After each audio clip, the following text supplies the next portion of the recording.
क्या आप नमकीन गोश्त बना रहे हैं? बनाएं मेरी रेसिपी से नमकीन गोश्त, बहुत ही मज़ेदार, बहुत ही जूसी। बिस्मिल्लाहिर्रहमानिर्रहीम। अस्सलामु अलैकुम। कुक विद कराची चैनल में आपको खुशामदीद। आज मैं बनाने जा रही हूँ नमकीन गोश्त। उसके लिए मैंने ले लिए हैं यहाँ पर 4 अदद मीडियम साइज़ की प्याज ली हैं, उनको मैंने पेस्ट बना लिया है, उनको पीस लिया है। अब यहाँ पर हम 2 बड़े चम्मच जो हैं खाने के वो ऑयल ले रहे हैं, और अगर आप कप में लेंगे तो आपका तकरीबन 1 कप होगा, थोड़ा सा कम होगा उससे। तो जनाब ये ऑयल गर्म हो गया और अब हमने इसमें प्याज डाल ली है। प्याज को इतना हमने भूनना है कि ये इसका कलर जो है वो गोल्डन ब्राउन हो जाए। तो देखिए हो गया है गोल्डन ब्राउन कलर। अब हम इसमें डाल देंगे अदरक लहसुन का पेस्ट, 3 टेबल स्पून मैंने लिया है यहाँ पर।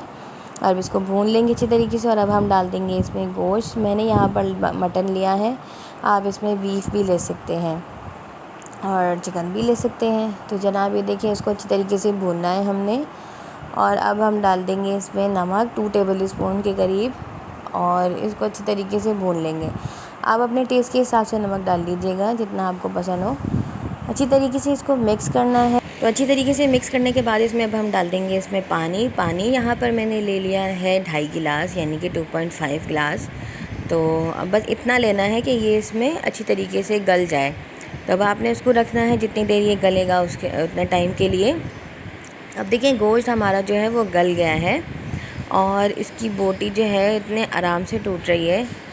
तो ये देखिए, और इसने पानी भी छोड़ दिया है अभी। तो अब हम डाल देंगे इसके अंदर दही लेंगे। यहाँ पर हम 1 पाव लिया है मैंने, और इसको अच्छी तरीके से मिक्स कर देंगे इसके साथ ही।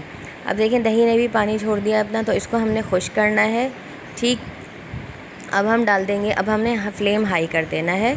और अब मैंने डाल दिया है इसमें काली मिर्च पाउडर, मैंने लिए हैं 2 टेबल स्पून। आप अपने टेस्ट के हिसाब से ले लीजिए, अगर आपको ज़्यादा पसंद हो तो ज़्यादा ले लें, वैसे इतना ठीक रहता है इसके लिए। और ताज़ी पिसी हुई थी तो और ज़्यादा अच्छी मतलब तेज़ी होती है इनकी। अच्छा जी, अब मैं डाल दूँगी इसके अंदर गरम मसाला पाउडर, वो मैंने लिया है 1/2 टी स्पून। तो बस ये डालने के बाद अब हमने इसको रखना है दम पर। तो यानी कि जब आपने जितनी ग्रेवी रखनी है आप उतनी रखें, और उसके बाद आपने इसमें फिर ये काली मिर्च और गरम मसाला डालना है, वरना इसका कलर बिल्कुल चेंज हो जाएगा। तो इसको गार्निश कर देंगे धनिए और अदरक से। अब इसको रख देंगे दम पर 10 मिनट के लिए। तो लीजिए हो गया तैयार ये नमकीन गोश्त, और देखिए बहुत ही अच्छा कलर आया है इसका। और सबसे बड़ी बात इसमें यह है कि इसमें स्मेल नहीं आ रही है गोश्त में, क्योंकि जब हमने अदरक लहसुन से उसकी भुनाई करी है तो उससे उसकी स्मेल ख़त्म हो गई है। अच्छी तरीके से पहले भुनाई करनी है, उसके बाद फिर हमने पानी डाला है। तो ये देखें कितना अच्छा लग रहा है, और बहुत सॉफ्ट, बहुत जूसी बना है। आप ज़रूर ट्राई करिएगा ये रेसिपी को। और देखिए अब इसको गार्निश कर देते हैं अदरक से और हरा धनिए से, थोड़ा सा जो मैंने काट के रखा है। और 2 स्लाइस आप जो है लेमन के भी, इस पर आप लेमन कट करके रख सकते हैं। तो ये देखें कितना रेडी हो गया है ये खाने के लिए।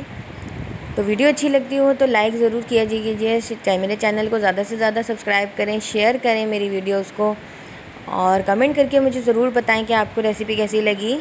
लाइक करने से मुझे मोटिवेशन मिलता है आप लोगों के लिए नई अच्छी रेसिपीज़ लाने के लिए। तो फिर मिलूँगी इंशाल्लाह किसी और नई रेसिपी के साथ। तब तक के लिए अल्लाह हाफ़िज़।